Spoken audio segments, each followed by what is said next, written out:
un islam humaniste est tout à fait possible, mais dans ce cas-là, il faut quand même revenir à l'histoire de l'islam et à chaque fois essayer de ressusciter dans l'histoire de l'islam ceux qui avaient une position qui était très humaniste, c'est-à-dire qui laissait beaucoup de liberté à l'homme, beaucoup de responsabilité, beaucoup de respect pour la divergence des opinions et qui était donc contre le dogmatisme, qui consiste à dire voilà, c'est comme ça, il faut croire ceci, cela, bila kaif. On ne cherche même pas à comprendre comment.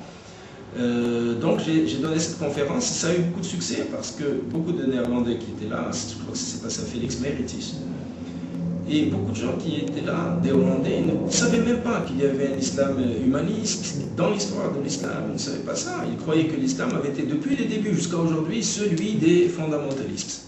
Point. Il n'y avait que ça. Ils étaient en train de dire il nous faut des humanistes dans l'islam, il nous faut un Luther pour faire la réforme, etc. Mais non, l'islam a commencé comme ça. L'islam a commencé par d'énormes discussions libres. L'islam a commencé par avoir des positions extrêmement humanistes, philosophes et tout. Et c'est par la suite qu'il y a eu une réaction et que l'islam est devenu fondamentaliste. Donc l'inverse.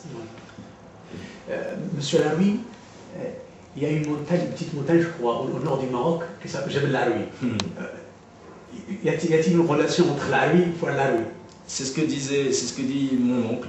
Mon oncle disait que nous, on est d'Azmour, on est à Azmour dans les Doukala, mais mon oncle disait que probablement il y avait une tribu, une famille rifène de la région de Laroui, il y a un siècle, 2 siècles, qui est venu s'installer à Azmour, ou qui était même, paraît-il, c'est peut-être le folklore familial, hein, peut-être.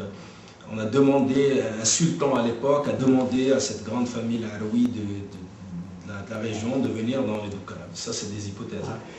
Y a-t-il une relation entre Fouad Laroui et le penseur marocain de Laroui? Ben, c'est celui dont je parlais. Ah, ouais. C'est mon oncle, c'est le frère de mon père. Okay. Merci, monsieur Laroui. Mais je vous en prie. C'est gentil de votre part. Mais ça me fait plaisir. Merci. Merci. Mais je crois